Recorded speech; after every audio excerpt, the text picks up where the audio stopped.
여러분 안녕하십니까. 백만개미 한세구입니다. 12월 26일 화요일 시장 정리하겠습니다.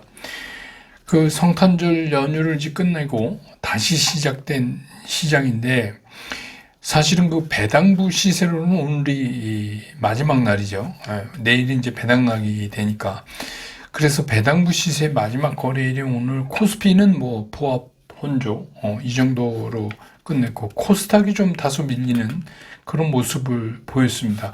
그 연휴 전에 미국 시장도 보면 그 이식 매물들이 그 계속해서 나오고 있기 때문에 단기적인 상승에 대한 부담을 느끼고 있는 그런 상황이었다 이렇게 볼 수가 있습니다. 그래서 뭐 오늘 아주 강한 움직임을 만들어내기는 좀 어려운 상황이 아닌가 이런 생각입니다. 코스피는 0.38% 상승하면서 비교적 크게 상승하면서 출발을 했지만 그 외국인은 상당히 그 제한적인 규모로만 움직였어요. 물론 이제 뭐 순매수를 하기는 했지만 규모 자체가 그랬었고 또 기관은 좀 많이 샀는데 개인이 또 많이 파는 그런 모습을 오늘 보였습니다. 오늘 코스피 시장에서 외국인은 823억을 순매수했고 기관은 무려 9,713억을 순매수했어요. 그런데 개인이 1조 501억 원을 순매도를 했습니다. 그래서 오늘 그 지수는 2600을 지키긴 했는데 2602.59포인트 이렇게 끝냄으로 해서 0.12% 상승하는데 그쳤습니다. 코스닥은 뭐 그 좀 강보권에 출발을 했는데 바로 마이너스권으로 내려앉았어요. 그런 이유로 다시 그 반등을 해서 플러스권으로 가지 못하고 마이너스권 안에서 오르내림을 계속해서 반복하는 그런 모습을 이어갔습니다. 코스닥 시장에서는 외국인이 274억을 순매수했고 개인은 358억을 순매수했고 기관은 10억을 순매도했습니다. 그러니까 그냥 사실은 크게 움직인 거 없음에도 불구하고 그런 이제 지수가 좀 많이 빠지는 그런 모습을 보였습니다. 오늘 코스닥 지수는 850불 내주고 848.34포인트로 끝나서 0.73%가 하락을 하면서 끝났습니다. 기술적으로 보면 뭐 오늘 양시장 모두 음봉인 건 뭐 확실하지만 코스피는 좀 이렇게 횡보 형태로 밀려나가는 그 옆걸음질을 치는 이제 그런 음봉이었다면 코스닥은 이게 좀 그 밑으로 떨어지는 음봉이어서 내일 이제 배당락 되고 나서 어떻게 튀어 오를 거냐 코스닥이 그 상황 또 그 강도에 따라서 앞으로 그 시장 방향이 좀 정해지지 않을까 그런 생각이 듭니다.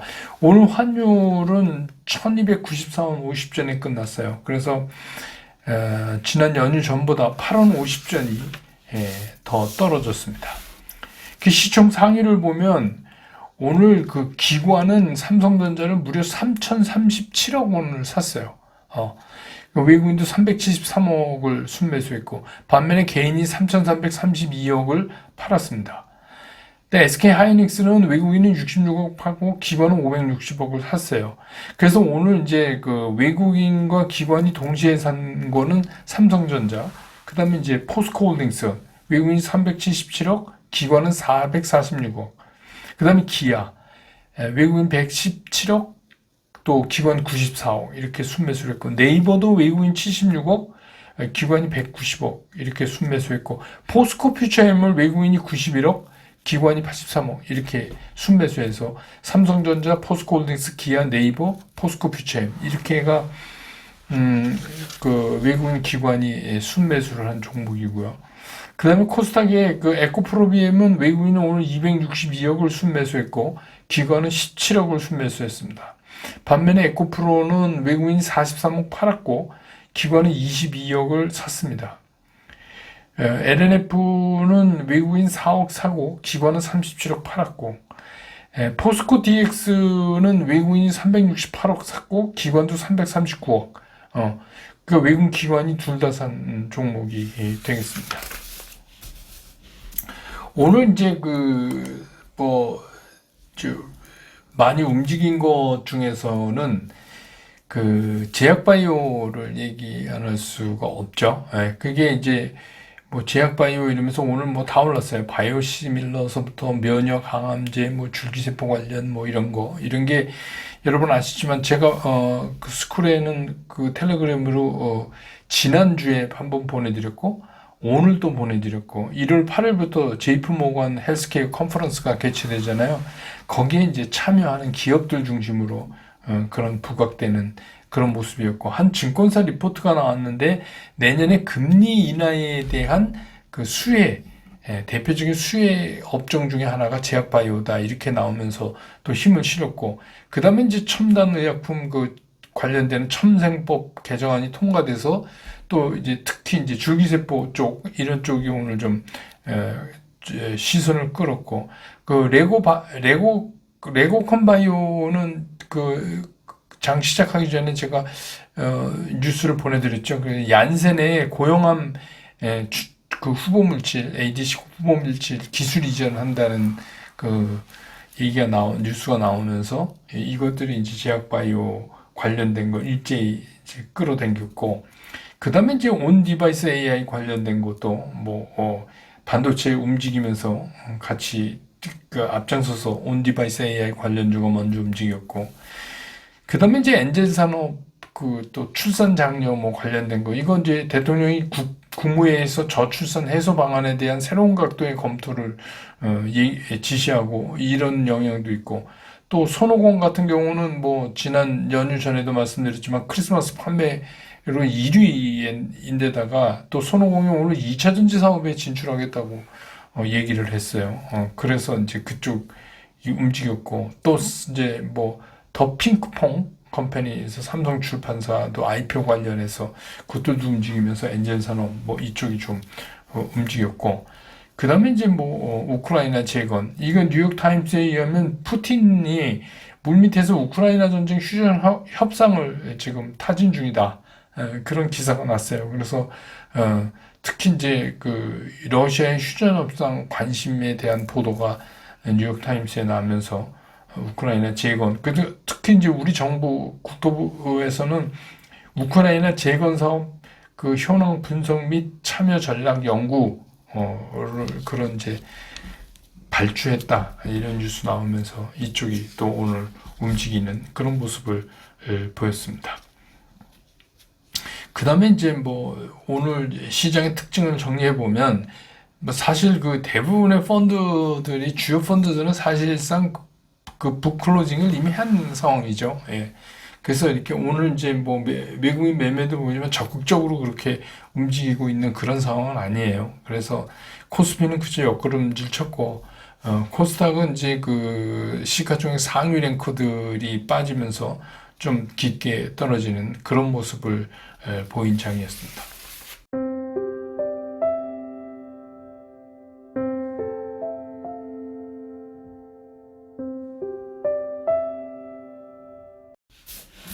시장 얘기를 좀 하면 사실 그 이제 시장이 이틀만 열리면 올해 시장이 이제 다 끝나는 거죠. 그래서 이제 내일 모레 이렇게 열리면 다 끝납니다. 근데 이제 내일은 배당락입니다. 여러분 아시지만. 그래서 이제 아침에 그 배당락 시세가 붙고 이제 제일 중요한 의미는 뭐냐면 그 배당락 시세에서 어떻게 빨리 회복이 되느냐 이게 굉장히 이제 중요해요. 그게 어떻게 보면 이제 내년 시장을 한번 예측해 볼 수 있는 그런 의미도 갖고 있고 뭐 그래서 어떻게 보면 의미상으로 2023년 시장은 이제 오늘로 끝난 거다 이렇게 볼 수 있습니다. 오늘이 뭐 의미상으로는 그러니까 뭐 내일 매매를 해도 그거는 이제 1월 초에 수결제가 되잖아요. 그러니까 1월 초부터 그 주식을 소유한 거로 이렇게 됩니다. 그래서 그렇고 또 앞에서도 말씀드렸지만 외국계 주요 펀드들은 뭐 거의 이제 북클로징이라고 그러죠. 그래서 이제 뭐 그렇게 대단하게 안 합니다. 지금 이제 매매 자체를. 그래서 뭐 그거는 뭐 우리가 늘 뭐 해마다 있던 일이니까. 그래서 뭐 당연히 이제 코스피 같은 경우는 그냥 이렇게 주체가 강력하게 나타나지 않으니까 이렇게 이제 옆으로 밀려가는 이제 그런 모습을 보여줬는데 이제 그 문제는 뭐냐면 코스닥이 사실 올해 최고의 수익률을 보여줬던 게 뭐 최근에 와서는 좀 그렇지만 그게 이제 2차 전지 관련 소재 관련 기업들이잖아요. 뭐 정확히 얘기하면 에코프로면 에코프로 LNF를 중심으로 하는. 그런데 이제 이게 지난 주말에 이어서 지금 3거래일째 하락을 하는데 이게 시총이 워낙 크다 보니까 그러니까 이제 이 코스닥 지수의 하락이 좀 깊게 이렇게 보이는 이제 그런 현상이 일어나는 거죠.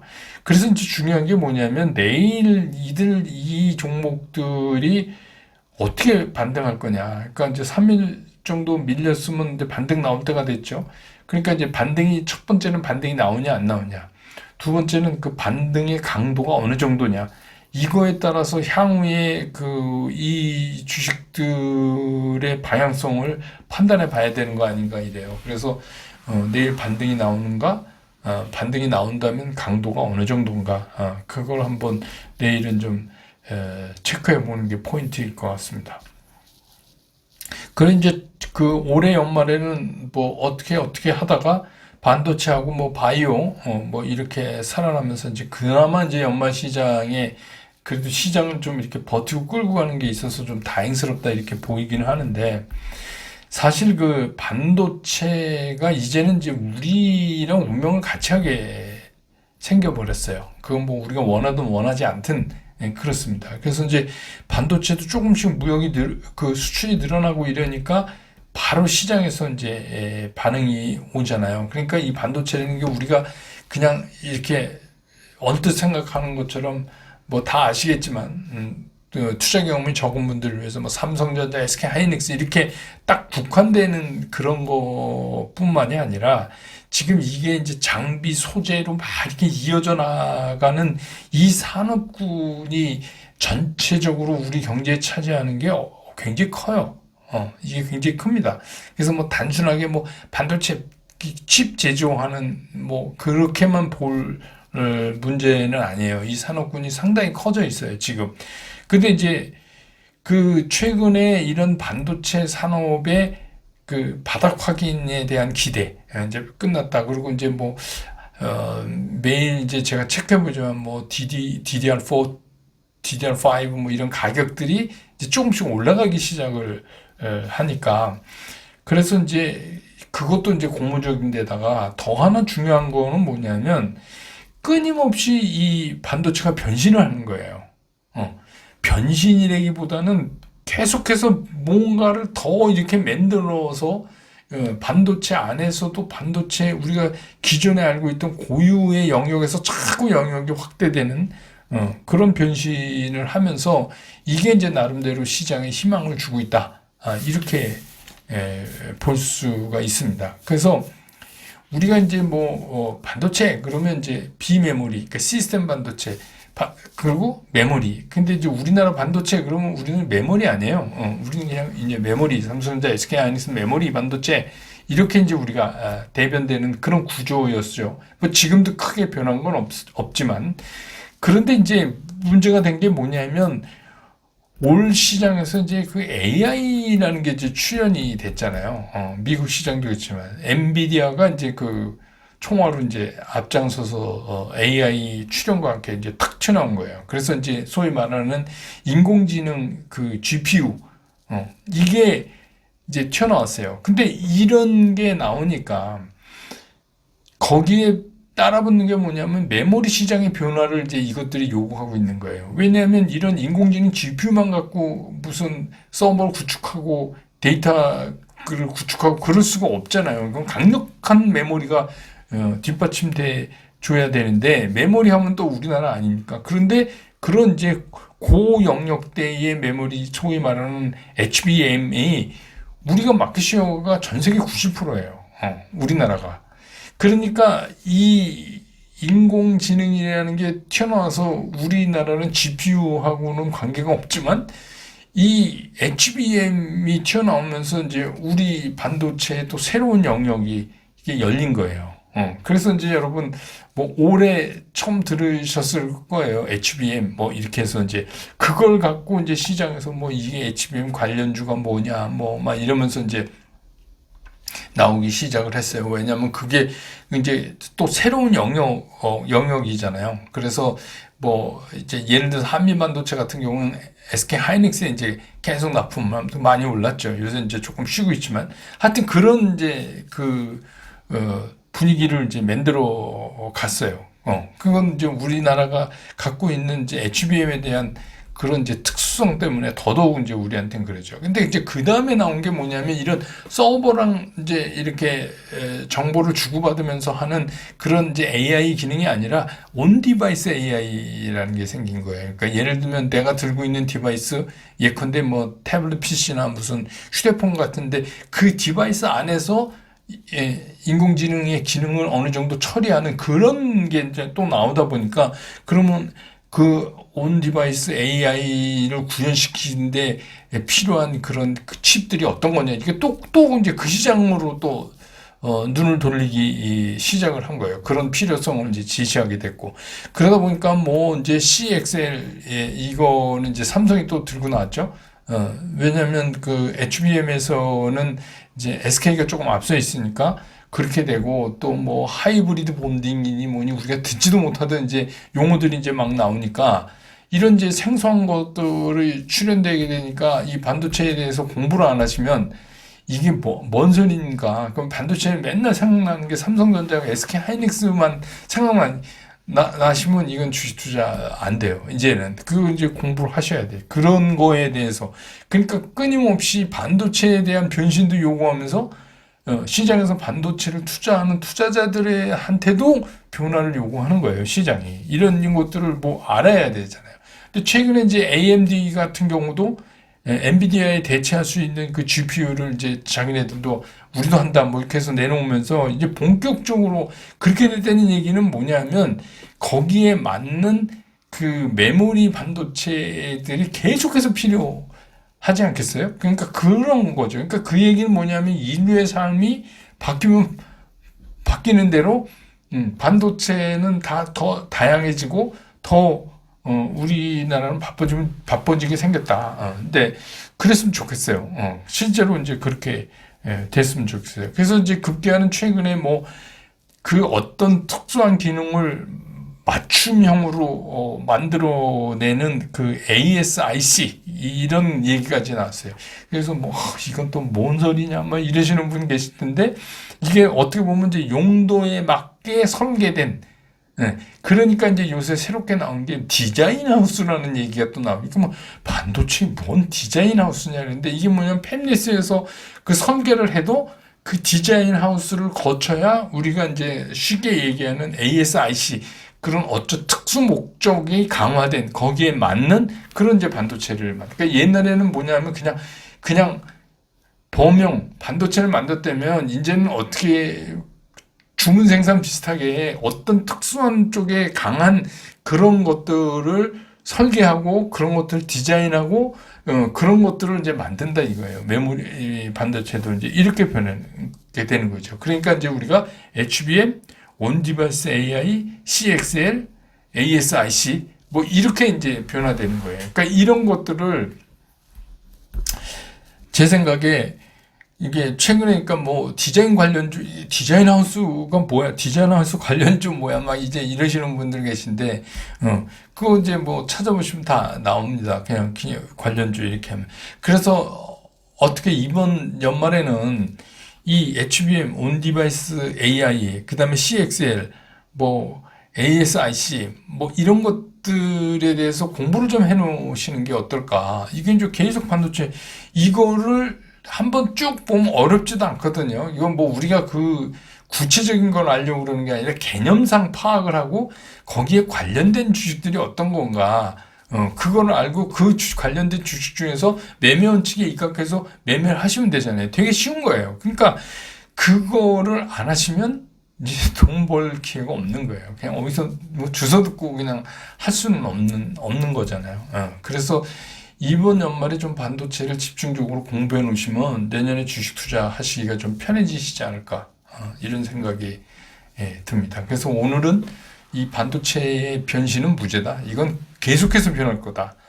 왜냐 인류가 새로운 그런 새로운 라이프를 추구하면 할수록 거긴 계속해서 반도체가 쫓아붙을 수밖에 없다. 앞으로 다 그래요. 자율주행도 그렇고 뭐 반도체 없이 할 수가 없으니까 그런 겁니다. 그래서 오늘 이렇게 정리하고 오늘 또 100만 개미 스쿨은 금년 들어서 마지막 라이브 제가 저녁 7시부터 좀 내년 2024년 시장을 좀 여러분과 함께 미리 가보는 그런 시간을 좀 갖도록 하겠습니다.